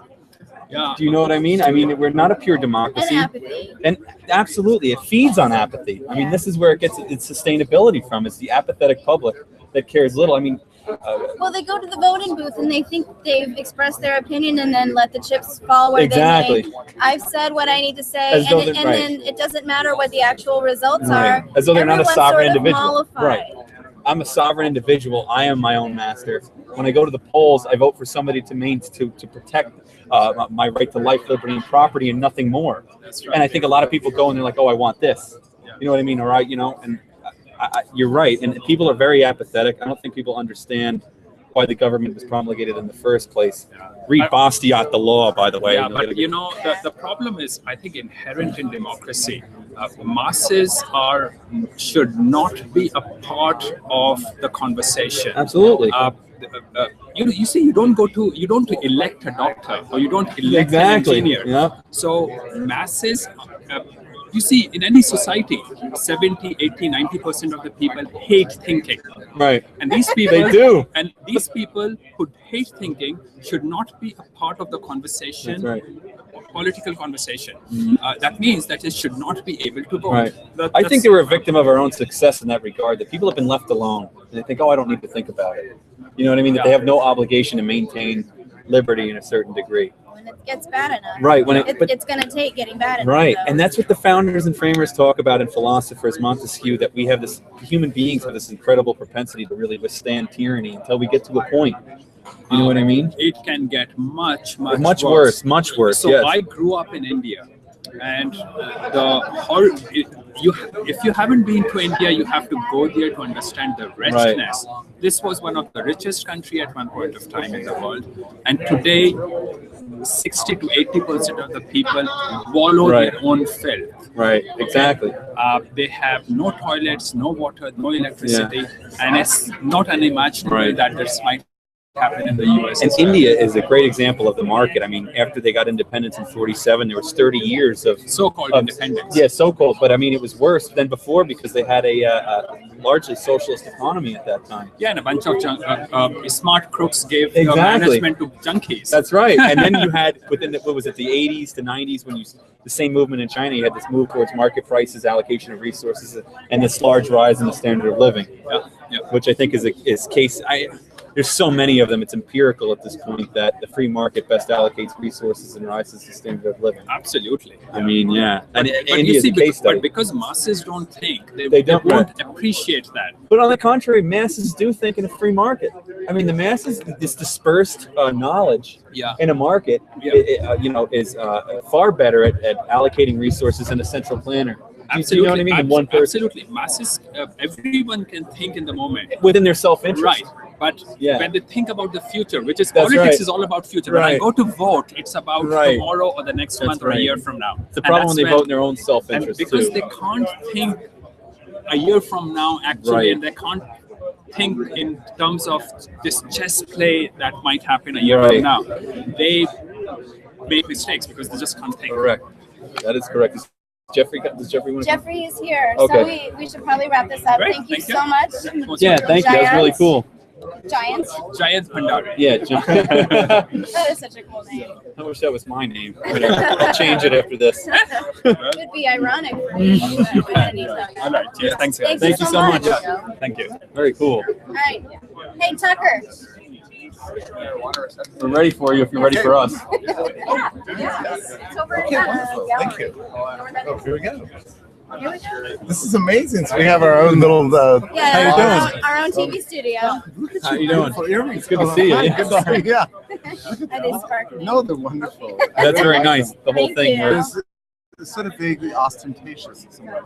Yes. You carry them off well. It's Vegas. I'm very ostentatious in Vegas. I picked up on that. Yeah. It looks good. Yeah. Thank you. I wore mine, but I thought it was a bit gaudy. Well, So and plus it would just be embarrassing if we showed up wearing the same thing. That's what I mean. Yeah. That's what I was. We should have called and coordinated. We did. Yeah. Don't tell anybody. Totally not tell anybody. I'm gonna wear the chandelier, so don't you? Now, have you enjoyed FreedomFest? Very much. This is my second one. Oh, is that right? Yeah. How many have you been? I think probably 5. But the first one was wonderful for me because. What year did it start? I think it's been around about 10 or 12 years. Oh, wow. So. But probably 5 years ago, I came to my first one, and I was very impressed at just the ethos and the vastness and the expansiveness of the conference. So many different kinds of people. And for me, it was like eye-opening. The world of liberty is big and inclusive and diverse. And I loved it. So, but as the years have gone on, I've lost enthusiasm for it in some way, just in the same sense that you feel like you've done Vegas. But I must say that this year has been marvelous. Yeah. I think it's the best one I've ever been to. They say this is the biggest one yet. It is the biggest. They've made a special effort to include women and minorities. I've noticed that, and I appreciate it. I appreciate it too. I don't know how much of a special effort. Yeah, I think just they're attracted to the liberty message, perhaps. Yeah, I think it's just growing. And I mean, just in the speaker panel. That's true. You know, like in the roster. Mark, you know, Mark Skousen, he gets a lot of heck. He really does. He does. He does. But you know, I don't think people fully appreciate what it means to run a for-profit company. Yeah. Not easy. No. It costs money to do this. Planet Hollywood is not cheap. And it's not and free. even 2 weeks ago, he didn't know if he was going to be, in the red or in the black. Yeah. You know, and then it suddenly comes Business, together. yeah. Business You never is this know. way. The entrepreneurship never stops. Right. So people criticize him for inviting Donald Trump or whatever. Yeah, so but what? I mean, so what? Like, Let's get everybody. You know what? This kind of reminds me of Liberty Me. There's a multitude of opinions here. Right. And let the guy speak, for God's sake. I know. Yeah, why should Like we're going to everybody- be like, what's the harm? We're all done? libertarians. Everyone should We be let part of people the speak. conversation. That's the damn point. I know. And We had Paul freedom is the Krugman thing. here. Oh my God. Yeah. And he was dreadful, and it was awesome. That it was Yeah. though, Well, let Paul Krugman come here. I learned a lot from Paul Krugman. Let him come here and speak. Paul Nothing Krugman good. he actually said that multi-generational welfare recipients are imaginary. That people are imagining Yes, that. That's because there are no that. I was empirics like, wow, involved okay, in that. Yes, he's- I he's imagine not all there. empirical But evidence. I think it's great that Mark, and he's, like I say, he's suffered a lot Yeah. for having done a very normal thing, which is put on a good show. Yeah. And the theme of the show is freedom. Right. You know, and that's purpose. That's brilliant. You know. And So. we should all be capitalists And, here. Right. Well, and I think part of the problem is that our world is dominated by nonprofits. Yeah. And the nonprofits get to pick and choose. Exactly. Because it's just, you take the money, you spend the money, you take the money, you spend the money. In a for-profit enterprise like this, you've got to really balance. Now, the isn't that an balance. example of how capitalism can include all opinions? See, I agree with this. Isn't that like that's the whole point of I was capitalism? thinking tonight that I need to write an article for Liberty.me, Right. basically in defense of Skousen, because, and I'll say just on You can there, extrapolate that into the market. Like, Yeah. you know what I mean? I agree. We all need to be more tolerant. Mark is in many ways is a great man. When Murray Rothbard was at New York University before he got his position at University of Nevada, Las Vegas, he was paid very low. He was barely able to pay his rent. Right. Not New York University. He was at New York Polytechnic. He was at a college in New York. Mark Skousen gave Murray Rothbard $100,000 personally. What? He wrote a check to him for $100,000. He gave it to Murray and said, "Murray, I I'd gotta like meet you. him. I gotta. Yeah, I want you Wow. to write a history of economic thought It's an investment. He saw potential. You know. Back then, that was a lot of with money. no conditions." Again, capitalism. I No mean, conditions. yeah, it's true. He wrote a check to Murray Rothbard, and Murray Rothbard started what turned out to be his. That's a lot of money then too. Yeah, 2-volume history of economic thought. Mark Skousen did that. Mark Skousen did that personally, and he was never even acknowledged in the final manuscript. But he gave 6 figures to a Unknown. an anarchist Right. Jewish intellectual in New York, just as an act of piety, and said, "Please write this book." Wow. And I'm telling you this because. Was this before he was at National Review or after National Review? No, this would have been fairly late in his life. It was, right? Yeah. This would have been maybe 1989. Okay, that's like okay, wow. 1988, something like that. So 6 years before his death. Well, then he moved to University of Nevada, Las Vegas, and got a decent salary. Wow. And continued the work. But it was Skousen who expressed the faith in him. Right. Very cool. That really made it was a beautiful act. Okay. And so I mean, he spurred a big movement. I'm Yeah. not Look going at to that. tolerate any criticism of Skousen in my presence. well, so After there you knowing go. that. No, and I'm telling you this live on the air because very few people know this. I mean, how can you criticize somebody who's, I mean, really? It just puts shows us- where his heart is. Right, but I mean, and he's exposed to the market here. I mean, here's a guy. Again, like we talked about capitalism. I have to have all views. I have to get all people here. He Yeah. understands business. He's not does shutting understand anybody business. off. And then again, where did he get that $100,000? Right. Through capitalism. Right. Through, He believes in the market. Right. And so that's what I say. And he works the market. You know, you have to be able to navigate the market in order to fund stuff. You can easily tell Donald Trump to kick rocks. Yeah, but he's like, you know what? Yeah, come here. It's good for business, and you know, you can get that view out there. There's people here that want to hear that. And you've seen on Facebook how much Mark is criticized. Yes.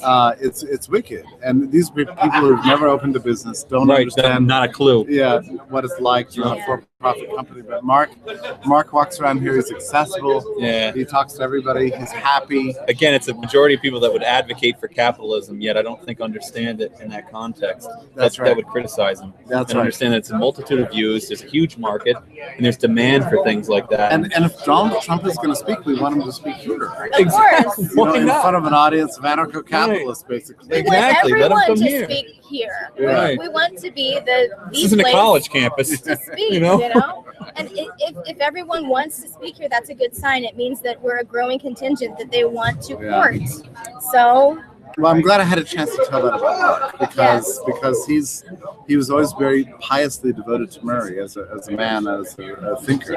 He didn't have to do that, and he did it. Yeah. And it's the reason we have Murray's History of Economic Thought, which has now been reprinted many times. Wow.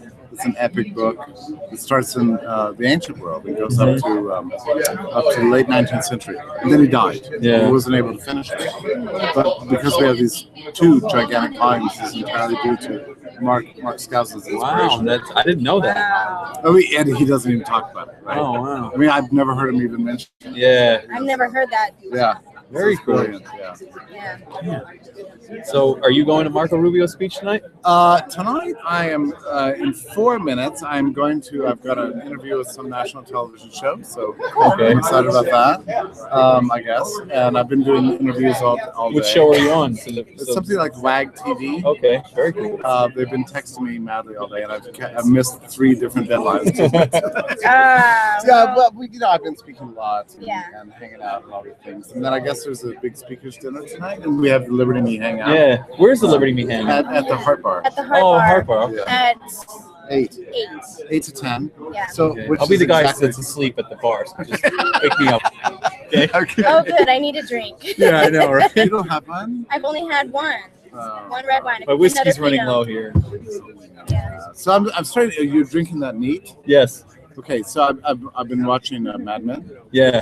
And it does get you kind of Old-fashioned? get you hooked on sort of neat liquor, right? You know how they just early in the season. I like the way it looks in the glass. It's great. It's kind of a style thing, right? Early in season 1, they had ice, and They did. Yeah, but later now season 4, it's like it's Roger straight to the Sterling bottom. just pours that straight gulps it. I love that guy. I know. It's like my favorite. Do you like Sterling? I do. He I want to be always- Roger I know Sterling. he looks epic. Well, he's a bit of an ass. He is an ass. Yeah, but He's a great He ass. also looks. Do you know the show, Mad Men? I just started watching it. I'm only like 5 episodes in. It's a great show. But I do love it. Yeah. It's good. It gets better and better and It better. keeps getting better. Yeah. If you keep watching it, Rachel, can we talk? Yeah. Because I want to talk to you about.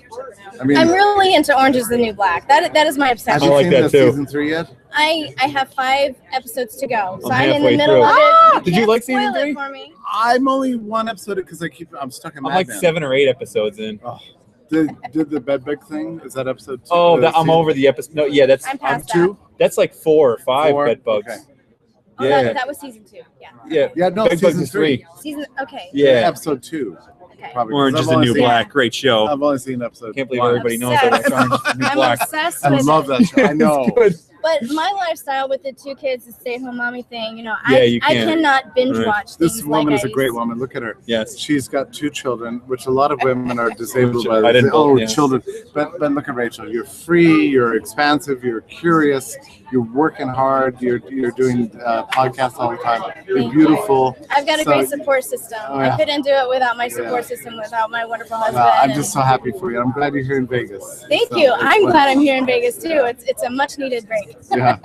So I'm gonna head to my interview. Is All that right. okay? Yeah. Okay, Thank you, yes, Jeffrey. yes, Thanks for yes. stopping by. It's Okay. really good to see you. We'll I'll see you later. Shortly at the Yeah. reception, Okay, right? okay. Absolutely. Okay. Bye bye. So Thank you for running the show. Bye. Wow, I think we expended all our guests. Huh?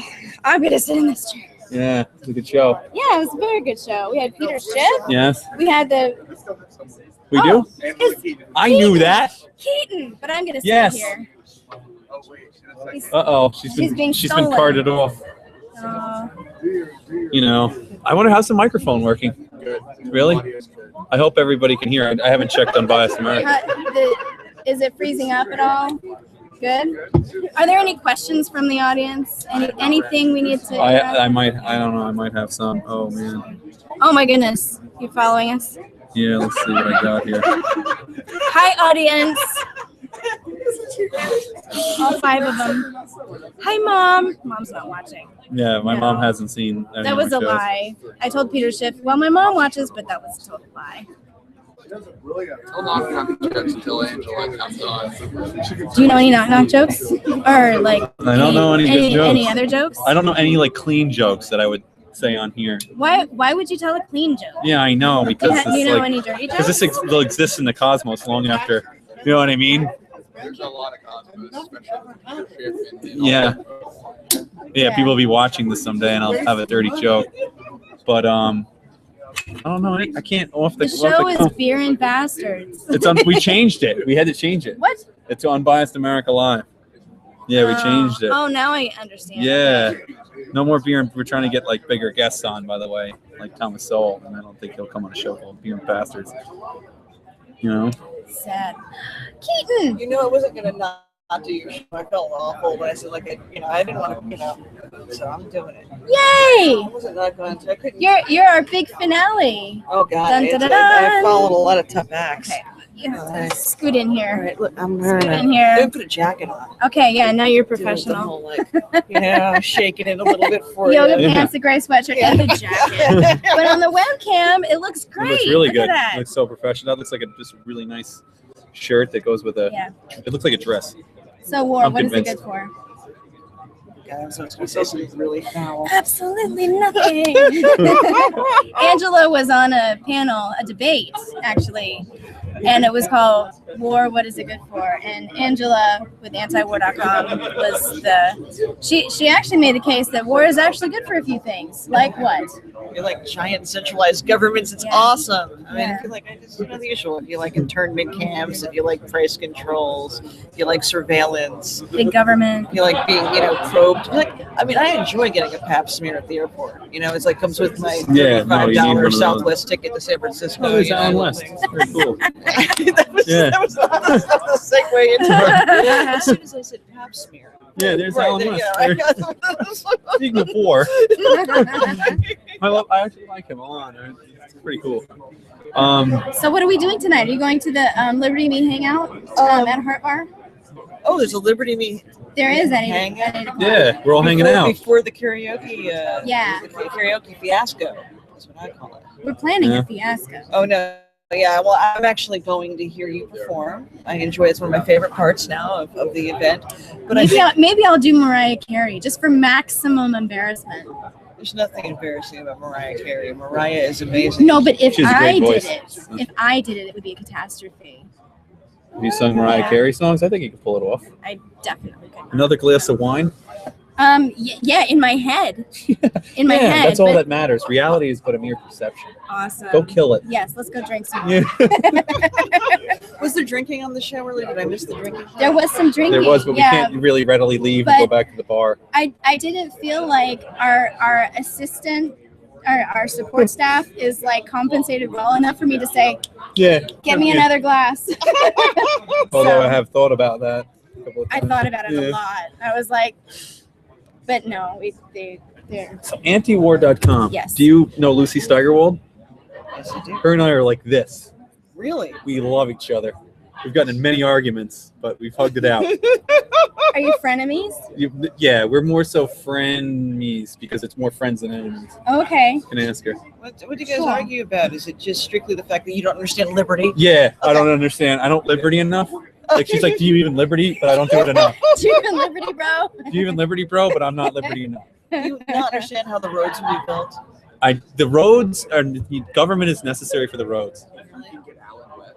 Yeah, I would love to. For sure. West. He's about to be bumped for Alan West. All right. This is Yeah. how it goes in this business. Yeah, I by a know. statist. You know what I mean? It's like, I'll make it up to you later, back in the room. all right. Well, thank you. Thank you. And She's my roommate.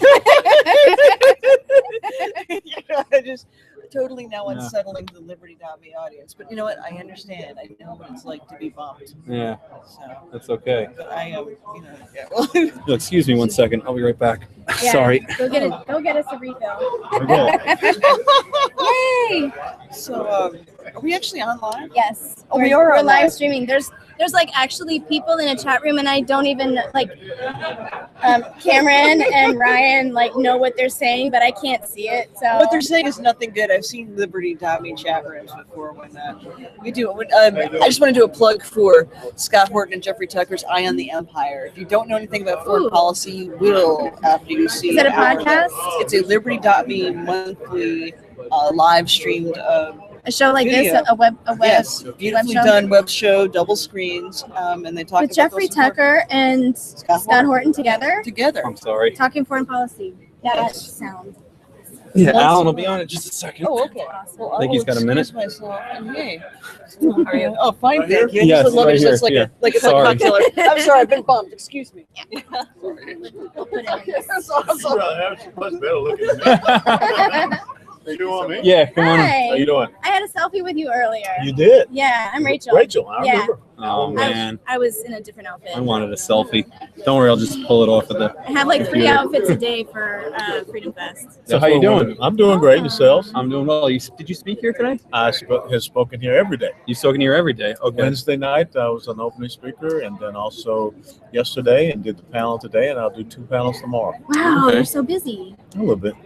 They ran out of folks. So Is this your first FreedomFest? First Freedom Fest. I've been to Western Conservative Summit, CPAC, of course, and some other events. But it's my first time here, and it's a great pleasure. How was CPAC this year? CPAC was interesting. It's still good. I mean, the thing is, it's a great gathering of young conservatives and everything. Getting a little bit more political than policy. It is, yeah. But Did you see Mark Levin's speech? I did not. It was very good. Yeah. I love that guy. Oh, he's a brilliant. Yeah. He's a brilliant constitutional scholar. Let me ask you a question. I follow your Facebook page. Great Facebook page. Well, thank you. What's the best way to get back to a constitutional system? I mean, obviously we've strayed so far from the Constitution through 200 years of jurisprudence. Yeah. Really at Dred Scott and moving on from there. That is a tough question. What's the best way to get back? Mark Levin wrote the Liberty Amendments, and he advocated for Article 5. Milton Friedman wrote Free to Choose and advocated the same thing. Adam Friedman wrote a book called The Naked Constitution, who's a Harvard lawyer, and he advocated for the same thing. Do you think that's the best way, the states to take back the power? Well, we were established on a system of federalism. Right. And of course, it was pretty interesting, the recent Supreme Court decision about the same-sex marriage. And so I kind of figured since, states cannot ban, same-sex marriage, they should not ban me from carrying my weapon. Right. But really, when you go back and you think about what Benjamin Franklin replied to Mrs. Powell, Exactly. a republic if you can keep it. Right. Well, what are the things you have to do? That's You have correct. to educate people, and we don't talk about the Constitution. Right. Most of our kids today, they don't No understand idea. three branches of government, separation of powers. But the those necessity basic of fundamentals. separation of powers, that they're separate and distinct. Yeah. Madison said, without that, you have tyranny. And that's exactly That's what what we are. have, right. Because you look and see a Supreme Court Right. that is legislating That's from the right. bench. You have an executive branch That does the is same. legislating, and you have legislators that aren't legislating. Exactly. But And- they're delegating their duties to the administrative state. Well, they're not delegating; they're abdicating. Abdicating, correct. Yeah. And so that was my frustration in being up there in Congress. So, I think that we have to go back to the basic building blocks. I mean, remember, back in the day, I'm probably dating myself, but you had Schoolhouse Rock. Yeah. And I remember, I'm just a bill. yeah, and I hope and pray that I will. But today I'm still just a bill. But guess what?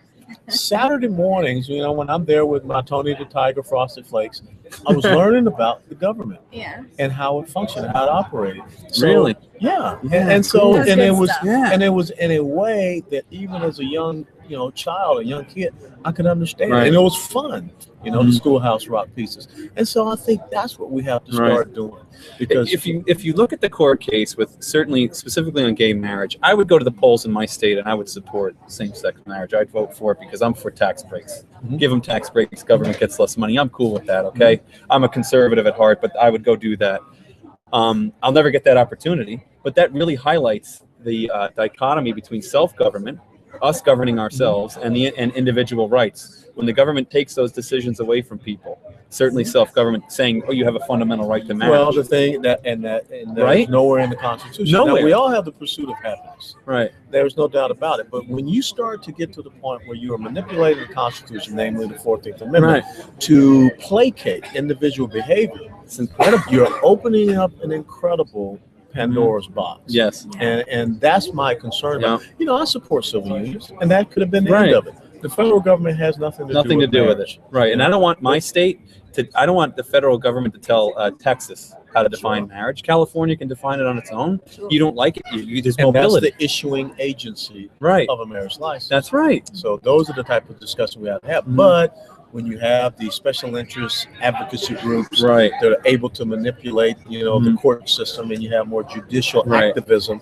than true, evaluation against the rule of law, then this is what you get. Isn't it interesting that all of a sudden, when you read the affirmative of Justice Kennedy, I mean, he's talking about how the Supreme Court justice, the federal government, that guy's a kook. No, but still think about it.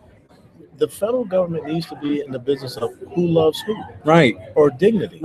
Now, that's totally subjective. Look, I went to University of Tennessee. I love University of Tennessee football. I don't want to marry it. You read Clarence Thomas's dissent? That was brilliant. Absolutely. Brilliant. The government cannot give you dignity. The individual's inherent dignity. Absolutely. That's endowed by the Creator, right? That's exactly what my mother taught me. She said that self-esteem comes from doing esteemable things. No one can give you self-esteem. Yeah. No one can give you dignity. Now, the problem is we're moving away from a pursuit of happiness to a government that believes they can guarantee happiness. Right. And so you are moving away from the individual right to a collective right. They grant rights now. And that's insane. They don't protect rights, they grant rights. But therein lies the tyranny, because if you can grant rights, right, you can take them away. There you go. I mean, this stuff is insane to me, and I don't understand. I'm not that enlightened. I'm not that smart. How do I have to be? It's simple. It's why can't people see this? Because no one is articulating in a very simple way. So I see Ted Cruz articulate quite well a lot of constitutional principles. I see Rand Paul do so. I don't know. How are people not picking up on that? Ted Cruz does a great job of elucidating these principles. Mark Levin does. He has a huge following. He does so on his radio show. Not Sean Hannity, not to the same extent. But this is what I often tell folks. You have to be able to talk to the Waffle House crowd. Yeah. If you're not talking to the Waffle House crowd, then they get the other person's simple message. So is it too difficult? Like, are you saying that Mark Levin speaks in it? Just think about this. In the last election cycle, when you had Joe Biden debating Paul Ryan. And Paul Ryan, without a doubt, is a brilliant guy. I know exactly. But you know where I'm going. I know where you're going. You cannot sit down and talk to the American people about quantitative easing. That's right. About the budgeting process. Joe Biden was such a politician in that, he destroyed him just politically. Joe Biden was acting the fool. Right. And so the cult of personality that has become the politics of the United States of America. I like Joe Biden. He was funny. He's a nice guy. A great guy. Yeah. And that other guy was too serious. I couldn't understand anything he was saying. Mm-hmm. So you have to be able to take these somewhat complex things, and just the same as we're talking here, the American people will get it. So who do you think does that best now in the Republican field? No one right now. And so hopefully someone can come into that, because Are you going to throw your hat in again? No, you got 20 guys on the stage. I mean, I don't know. You seem to have it down. I mean, you seem to have the messaging down. But see, understand this. The greatness about being a leader in the military is you have to be able to simply communicate in very harsh environments. Mm-hmm. When bullets are flying, maybe 2020 is your year. Well, I don't know. Yeah. That's up to God. But when bullets are flying, you have to be able to communicate to people so that they understand what has to be done. Let me ask you something about foreign policy. Obviously, in Afghanistan, we have zero strategy at this point. We don't have any strategy anywhere. Okay? I don't know what our strategy is. We don't have strategy what is anywhere. It? So this is the Obama administration strategy. Delay until the next guy. That's insane. So you just put people in harm's way. Yeah, you do. Do you think this is an attitude stemming from Vietnam, where the Tet Offensive, technically, if you ask the generals on the ground, we won? Yeah. So Walter Cronkite said that we didn't. Absolutely. So do you think that the United States of America in that war, that the politicians lost that war? It wasn't the military. Yeah. But I mean, from then on, we rarely went into war accepting the cause of victory, meaning that we didn't go in. We don't talk about victory. We don't talk about defeating the enemy. I mean, we're all this nuanced language. You know, ISIS is not Islamic. You know, what are we doing? Well, what we're doing is you have the wrong type of person that is in the White House right now under the role it wasn't of just him. Commander-in-Chief. And, you know, Nixon could have came in there and said, "Look, we're going to win this war." It's the same. George Bush didn't define Right. it. You know, George Bush's mission was to topple the government, not victory. Well, see, the thing is, and that's what you also have to understand. In that part of the world, I'm not looking at changing your political system. Right. The only thing I want to make sure of is that you do not allow bad guys to have That's sanctuary. right. Win. That's it. And winning means that I crush you. What happened to that? The bad because there's something wrong. It's an interesting The juxtaposition. costs are high. The costs are high. No, the costs are not high. If you know to the enemy, to PR. In PR, costs are high. The costs are higher for us when we have this Right. nuanced, Right. you know, kabuki days. I agree. Now, No, the costs are high in American lives. I agree, but I mean the costs are high politically. If I and militarily, if I'm going to go in and say, look, I'm going to annihilate ISIS, I have to think about that. I have to think like, God, I'm going to go in there and I'm going to destroy ISIS. And this is gonna, but see, the thing is that you can say that, and it's just words. Right. When you continue to hear this president say, we're going to degrade and destroy ISIS. Yeah, that means nothing. It means nothing because you're not applying that Right. in a strategic way Right. to a tactical engagement. Mhm. And so, you know, this happens. Okay, send another 450. Why? Right. What's the task and purpose? We did it to Japan and we did it to Germany, and that came out successful. We have not fought, you know, total warfare since then. You know, there are basically, it's annihilation, it's assimilation, and attrition. That's right. Those are the only three things you do in warfare. That's right. Look, Japan had an ideology at the time of World War II. We just because people bring up ISIS as an ideology. We destroyed the Japanese ideology. Remember what the president said on Monday. You cannot defeat an ideology with bullets. You can only do it with better ideas. I disagree. It's happened in history. Well, of course. I mean, how did we get to become We rebuilt Japan? Well, how did we get to become a nation? Because we destroyed it. Right. We fought against a monarchy. That's right. And we used bullets. We tried to use words, but King George said, I'm getting frustrated. This is so frustrating, man. You shouldn't get frustrated. It's pissing me off. Well, but the thing is that, you know, you have to turn that into something that is actionable. Mm-hmm. You have to be able to go out and articulate this to the American people. Because guess what? Last weekend, we were all cheering for the women's soccer team. Yeah, now, why exactly. are we cheering for our country? Yeah, to be number exactly. one? That's a good point. That's it. There's a lot of people that just despise America in general, the culture. No, I think American culture, not so much the country. They despise capitalism. In a sense, there's a lot of people. And see, the left has done a very good job with lexicon damage. They have done a so great instead job. of saying capitalism, you should say opportunity. Yeah, because true. Everyone wants a better opportunity. I said earlier they turned capitalism into a dirty word. It is a dirty word. They turned free it into enterprise. It's really too bad. Isn't it? Free enterprise is good. How do they control the messaging? I just don't get it. Because we are not. We are doing better through means such as this. Right. We're too much on the defense. And you Always. can't. You never. You know. right. Anyone in military background will tell you never went on defense. You have to win offense. Offense. We Yeah. never get them to, you know, defend who they are. Right. You're right. You know? And when minimum wage comes out, I never hear a politician come up and say, this is hurting minorities, this is hurting people in the urban community. Sure. They come out of, again, they come out of a public school that was horrible. They didn't have a choice in going to. You know, I wrote a little piece on my Facebook today, and I basically said, yippee, you know, the Confederate flag is down. So Right. now Who does that help? We will not have all these murders in Chicago, and the unemployment rate in the black community will, you know, not be almost at 40% for teenagers. But that's how effective the left is. They are. They're effective. They And shout squirrel, and everyone goes chasing. I don't know. Reagan seemed to do it. Reagan That's what you need. You need that effective communicator with a strong persona. He was presence. principled. I don't see many people principled. He was very principled, and And you know he had to beat his own party first, And which the is country difficult. rallied to him. Yeah, 49 out of 50 states in his reelection. it's incredible. Yeah. I don't understand why someone doesn't model that campaign. Because Need an too actor. many Need a really, people, really good, handsome Somebody. Hollywood actor. too many people listen to the punditry with That's what it'll inside take. You're right. the Beltway. It would have been awesome if Clint Eastwood would have run like in his younger days. Yeah, I Yeah, agree. you He's would have handsome voted actor. for him because of looks, right? I actually would have voted for him for looks too. I would vote for Johnny Depp. Oh my God. I don't know Jack what his Sparrow. problem Yeah, I would is. vote Yeah. Jack Sparrow. Oh yeah. This is an interesting conversation. I don't think this is talked about enough. I watch a lot of I never hear people talk about those Well, this has been a fun principles. conversation. Yeah. Well, I'm gonna have to blow out of here. All right. Thank you Yeah, so me much. too. I Thank appreciate you, you bro. coming on. Yeah. Oh, my pleasure. Yeah. Thank you. All the best. Hopefully, I'll see you around. You will. All right. Good night, everybody. Epic. That was pretty Epic. cool. Did you know that we had Kennedy on our show as well? Oh, really? Kennedy walked by in the background. Oh. Like while Alan West was talking, I was like, Isn't that cool? Where did everybody go? Are we missing something? It's like a wealth of whatever. Yeah, I think everybody's gone to drink, and here we are talking to you schmucks. You're welcome. Still. Jeez, look what we sacrificed for this. We're in Vegas.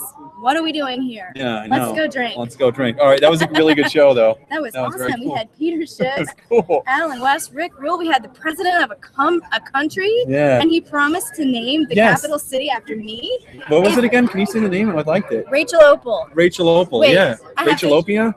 Yes. What was it? You nailed it the first time. Rachelopia. Something. You got the capital But city. yeah, I gotta start the GoFundMe, and then if I raise enough money, I'll pay him, and then he'll name the. That's perfect. All right. What a great show. Well, that was a good show. Thank you, everybody. We'll be back. Watch Politics After Dark Wednesdays at 10 p.m. Eastern. Yeah, every other Wednesday. Every other Wednesday at 10 p.m. Eastern. Wednesday at 10. Okay. And Beer and Bastards, which is Unbiased, now yes. Unbiased America. Unbiased America Live every Wednesday night at 9 p.m. Eastern, 5 p.m. Central, and follow Unbiased America and the Analytical Conservative. Thank you. And to my Facebook followers, I promised you Jeffrey Tucker Mad Libs. We're gonna do that on my next show instead. And in the chat room, you guys are gonna give me adjectives and stuff, and it's gonna be awesome. It's gonna be hilarious. Okay, thanks for joining us. Thank you. And income-producing assets like stocks or bonds or real estate will be artificially high. But those prices are unsustainable. Eventually, the fundamentals take over and prices correct, and then you have a big problem, right? A recession, a financial crisis. So just like any other price manipulation, it's a misallocation of resources. Yes. Capital investment. You always want price to be discovered naturally by the free market. And that's the same thing with interest rates. You want the supply of savings versus the demand for credit, and an equilibrium interest rate, and we would clear the market and would have savings and investment and consumptions matching the true time preferences that people have for money. But the government comes in and fixes the price, and it's a disaster. Just like, if the government sets the price of bread, right? They're either going to make it too high, in which case there's a surplus of bread, or too low and there's a shortage. If you want the market to clear, you let the free market determine a price. Now, we can get into that, how they manipulate prices all day, but they also add costs through regulations. Oh, yeah. They add a lot of costs. My question is to you, to what degree today is the United States of America wholesale a free market economy? If you had to give it a percentage, what percentage is it generally a fascist economy as opposed to a free market, a corporatist fascist? Yeah, well, a lot of it might depend on your particular business, because some businesses are much freer from regulation than others. I mean, I'm in the financial service industry, and we're regulated like crazy. But everybody has to turn over, half their income to the government. So right there, that's pretty fascist. So 50%. Well, we're more than we're more than halfway to fascism. Right. We're closer to fascism than freedom. Right. But I don't know if we're at 9, but we're certainly past the 50-50 mark. We have a long way to go to get back to where the framers of the Constitution wanted us to be. Do you spend a lot of time looking at PE ratios? Are they like way out of whack right now? Oh, they are. I don't spend a lot of time looking at them, but obviously price to earnings ratios are very high, and the earnings are actually overstated. There's a lot of accounting tricks going on. A lot of the earnings are being manufactured by share buybacks. They shrink the number of shares to grow the earnings. It's not coming from real top line earnings growth. And of course, a lot of the money to buy back the shares is being borrowed cheaply thanks to the Fed. So this whole house of cards could collapse. It's lies, damn lies, and statistics. Yeah. I mean, all the problems that resulted in the 2008 market crash, manipulating interest rates, you have the 3 credit agencies rating bonds and mortgages and so on and so forth. I think the Fannie and Freddie are still they're doing more damage than ever. Right. And the FHA. How is it still? The FHA has always been horrible. But now they're much capitalism. Well, if you're poor, look, let's say you're already rich. Yeah. Right? Let's say you're a billionaire. Right? You don't need capitalism is about creating abundance out of scarcity. Right. It's about lowering prices, becoming more efficient and more productive. Higher standard of living. Right. Who needs prices to come down? Not Bill Gates. He doesn't care what the price is. poor people are poor because they can't afford to buy stuff. Well, how do you make them not poor? Make it so they can afford things. Bring down the cost by bring up the supply. So the people that benefit most from capitalism are the poor, and the middle class. The rich are already rich. It doesn't matter to them. They demonize the rich, and most of the time, the rich got rich because they've lowered their prices. Actually, their prices came down, which made them more successful. Look, it's helped actually more people. Well, the beauty of capitalism is, other than theft, which of course is not capitalism, it's illegal, it's immoral, right? And that's why we have government. That's the only reason we have government, to protect private property. But if I want to enrich myself in a free society, right? Let's say I want some of your money, right?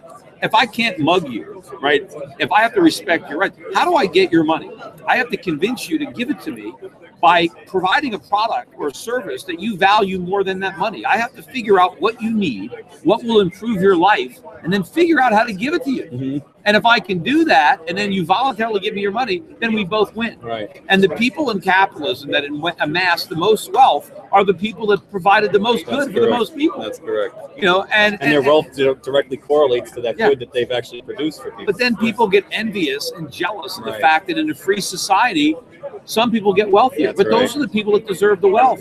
And the poor people should be thanking, you know, God for the fact that there are intelligent, innovative, hardworking people that they can improve their standard. Because if you don't, if you don't have the ambition yourself, if you don't have the intelligence, look, most of the things that make my life better, I have no idea how they work. You know, I mean, look at that computer, look at that. You think I could make one of those? I have no idea. There are people a lot smarter than me that knew how to figure that out, and I'm glad they made money doing it, because if they couldn't make money, it wouldn't be here. Right? Everything we have, we're not sitting here naked. Because I didn't make these clothes, make a shirt, but somebody did. And even the thing with the your shirt's way better than mine. But somebody has to make the fabric. Somebody has to do. Where did that come from? The coordination that people, you know, to make one shirt or this thing. Look, the buttons. Somebody else, the guy that made the shirt had to buy the buttons from somebody who made the buttons. But why is somebody making buttons? Because they want to make money. It only works in capitalism. If there was a command economy under socialism, and the government decides all the shirts will be the exact same color, and they don't, you know, and they don't have any idea of the demand of the shirt. Oh, they don't know. They don't know how many to make. I think my mom watches. Hi, Mom. I had to put it up last minute because I didn't have a link. But the thing is, it records and then goes to archives, so it gets shared around after the fact. But it is live, so people can participate in chat. Is anybody checking the chat room? People are asking questions on Unbiased America. We're live. Oh, cool. But, all right. How's the sound level? oh, are we on? Yeah, we're on. Oh, okay. Hello, everybody. So, hi. We're on with Peter Schiff. I am Rachel, Politics After Dark. This is Will of the Bastards. Yes, well, Unbiased America now. And we're broadcasting live from FreedomFest, so sorry about the delay. What's that? Is it not dark yet? Vegas is timeless. I think it's always dark in Vegas. You never know in the casino. There's a good reason for that, so you just keep gambling. Time is inconsequential here.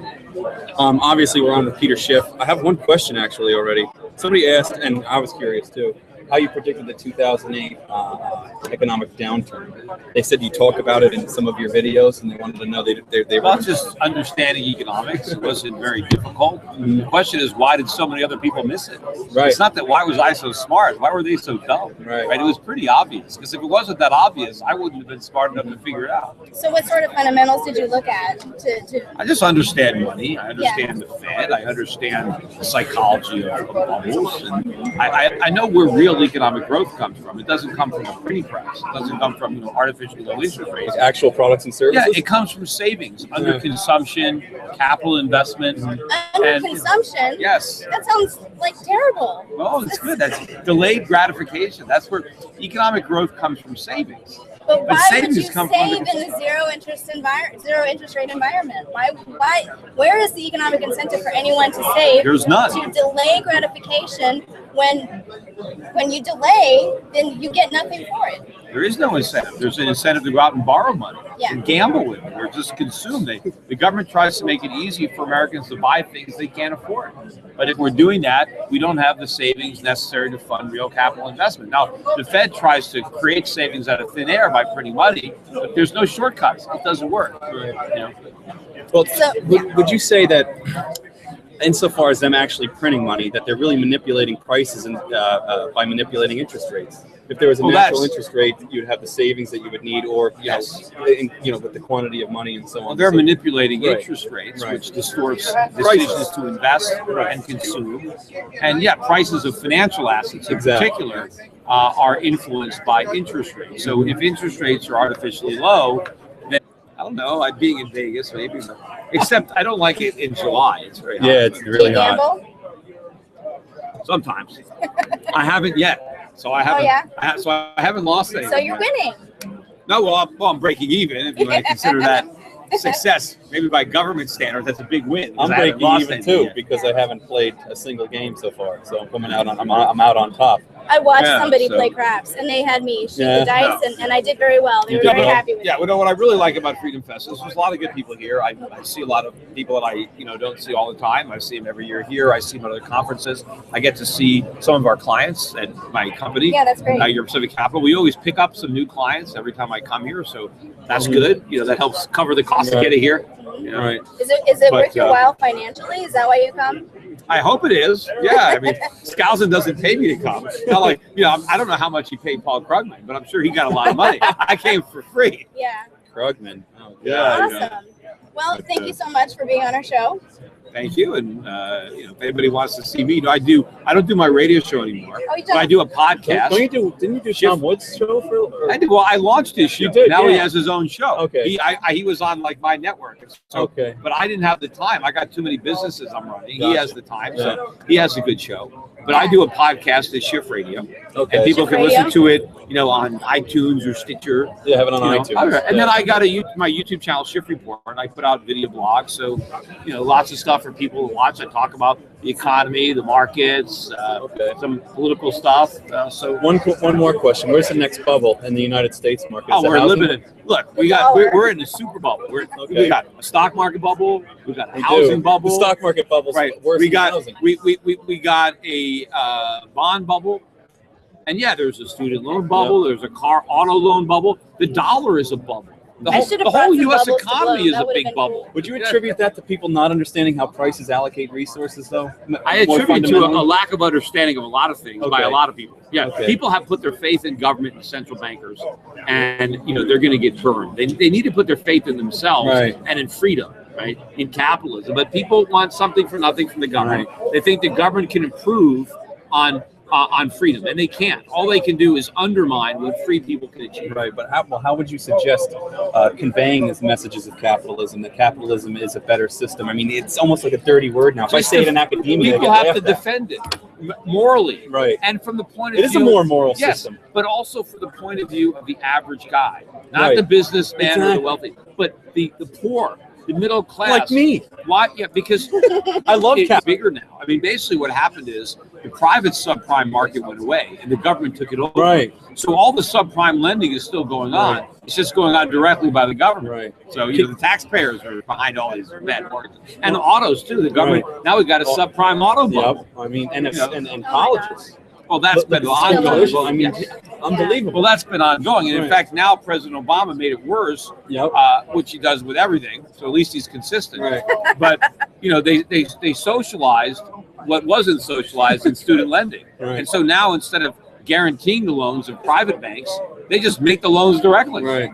And so now it's even worse. Now the colleges have an even more incentive to jack up prices. I mean, the reason college is so expensive is because of those government loans. Because there's no incentive to reduce costs. Right. No, the beneficiaries are the colleges and the universities. They make a fortune. The poor student overpays for his worthless degree, and he graduates with a mortgage and not a house. Well, the federal government and state governments make this large pool of money available for anybody that wants to go to school, and I think colleges are like, we have. I mean, Friedman made this argument at one point about insurance and Medicaid and Medicare having this large pool of money available, and they're let's charge more. Well, they did the same thing with houses. Houses same thing. Look, the government says that they want to help make college more affordable.